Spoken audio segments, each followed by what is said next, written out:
Hey YouTube, what's up? In JT Sasuke. I'm here to bring you a review that is out of my norm. So, late last night, about 11 o'clock my time, which is Eastern time, I was on, I was on Facebook, and I ended up seeing a link from something called Movie Pilot, which I am apparently subscribed to. Which, I noticed that because I see a lot of stuff from them, but that doesn't matter. I seen something saying about the Age of Ultron trailer being leaked, and I thought to myself that they were lying, so I clicked to see if it was true. It took me to a different link. It took me to the page, then I clicked the link that took me to the actual thing, to the actual trailer, and I watched it all the way through, and after I watched it, I realized it was real. And the fangasm was real with me at that moment. It's still real with me now, but I've watched it about a good 6 times already, so it's not as hype anymore, but I still love it. But it's basically just a breakdown. Basically, we start with a clear sky, and we have Ultron narrating, saying that he wants to show them something beautiful, and that thing that he wants to show them something beautiful ends up being people screaming for mercy. And we get several shots. We get a couple shots of the Avengers in their Avengers mansion. They're actually having a big party with each other when Ultron Mark II ends up walking in, talking to them, and he's pretty. I could say disfigured, but I'd rather say he's incomplete. And he's talking to them, and he takes his Mark I and crushes the face off of it, throws it away, calling them puppets, saying they have strings, talking about how they want to save the world but they don't want things to change. And the only way to save the world is their annihilation. We then go on to see several shots of Quicksilver and the Scarlet Witch, which lets me know that they're going to be a pretty big part of this. And I like that. I like that a lot. Because in Days of Future Past, we seen Quicksilver. We didn't see Scarlet Witch because she was too young, but we did see Quicksilver, and we got to see what Quicksilver could do in Days of Future Past. That actually got me quite into the character, although I was already into the character and knew who he was before this came out, which is why I was so excited when I heard that Quicksilver and the Scarlet Witch are going to be into it. If you don't know this, that I'm not only into anime, but I'm also pretty big on comic books. I don't read comic books like that, but I do read up and brush up on my knowledge of the comic books and things that have happened in the universe. Um, but yes, so we see a bunch of different shots of them. We do get our first official look at Ultron's robot army, and apparently they're going to be sent all across the world to just start annihilating people. And apparently after the events of Captain America 2, the Avengers are trying to shut down all types of Hydra bases around the world, which is why Tony Stark creates Ultron, I'm hearing, so that way whenever they're around and there's a base that they can't get to, they can send off Ultron.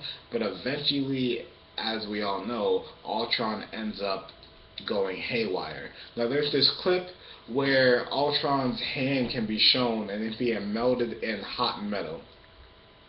Now that is Ultron creating his final form. As I can recall, it's him creating a final form. He goes to Wakanda most likely and envelops himself in vibranium.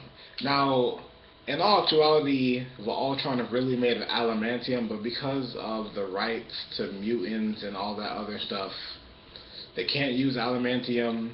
Captain America's shield in the comic books and in the regular cartoon universes is actually composed of vibranium and adamantium. And vibranium is basically a metal that has great shock absorbing minerals in it, and then adamantium is just indestructible, which is why Captain America's shield is so boss in the cartoons and all the other stuff. But it's still boss.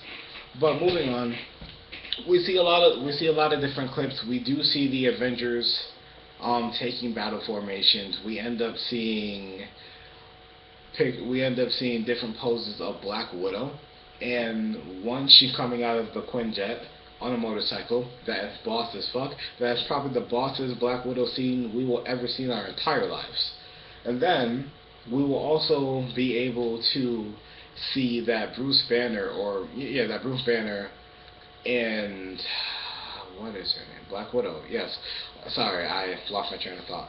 That Bruce Banner and the Black Widow will basically be having some type of romance, given that she's looking at him a bit scared, but at the same time also with like care and a bit of passion, while the Hulk is like reaching his hand out to her very slowly. And it's not aggressive at all, it's more very gently and sentimental. So I like that touch. We get to see the Hulk Buster armor finally. The Hulk and Iron Man will definitely be fighting. We see that the Hulk, Bruce Banner, is on the floor, kind of shielded up in a shirt, and he looks scared, and eventually we get a clip of him freaking out in the woods. This leads me to believe that the Hulk will be going haywire, which will eventually lead to Tony Stark fighting the Hulk. I'm assuming that fight is going to be epic as shit.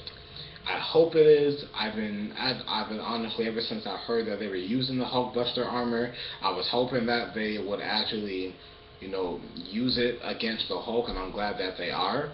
I've seen a couple other people say that this might be like a minor Hulk movie. I'm hoping that the Hulk will come into play in some later films, and I'll talk about that later.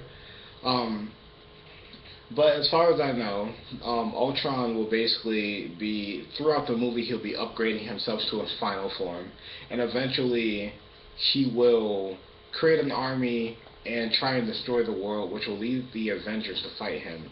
Eventually, the Vision will come into play. We didn't get to see the Vision in this trailer, but we will when they release the second trailer. And we will also get to see later on, and hopefully in another trailer, the transition from Quicksilver and the Scarlet Witch helping Ultron to joining the Avengers. Now, with that being said, the entire trailer was great. One of my favorite moments has to be when Thor picks up Tony Stark and starts choking the shit out of him. And that just let me know that there's going to be conflict. I know that a lot of the blame is going to be put on Tony Stark. He even said that it's the end of the path that he put them on. And you have Black Widow returning a comment saying that nothing lasts forever. Now, we did see one scene of Nick Fury, which was very good to see Sam Jackson back in action again. But the entire trailer was great. There was a constant reference to strings, which reminded me of Pinocchio. It took me a while to actually realize that reference. But there was just a constant message of strings and people being puppets. Ultron was kind of referring to Tony Stark saying that you used to treat me like a puppet when you first created me. When you first created me, I was your puppet. I no longer have no strings attached on me. I'm free, meaning that I am, you can't treat me like a puppet anymore. But that also might be emotional strings. Ultron's a robot. He doesn't have feelings. That's why he doesn't care if he kills somebody. Versus us being humans, we would care if we killed somebody. We would care if someone died, whether if we didn't know them or knew them closely. But yes, as far as the trailer goes, it was just the first trailer, so it wasn't anything too fancy. It's basically just showcasing some stuff. I do like the trailer. I think it's brilliant. I'm going to be putting the link to the trailer down in the description below, so make sure that you look at that to see if you haven't already seen it. If you haven't seen the trailer yet, I would suggest that you don't watch this video just of yet, and you watch the trailer and then come back and watch this video. It was a great trailer. I loved it. It was very interesting, and I can't wait for the Avengers Age of Ultron. The first Avengers movie was beautifully done. It was a really great movie, and it brought in all of our favorite superheroes together. I'll actually be making a bonus video. Once again, I don't usually do this, but I'll be making a bonus video just talking about the future of the Marvel Cinematic Universe. I'll actually be posting that right before my One Piece review. But thank you guys for watching. Comment, rate, subscribe. I'll see you guys next time.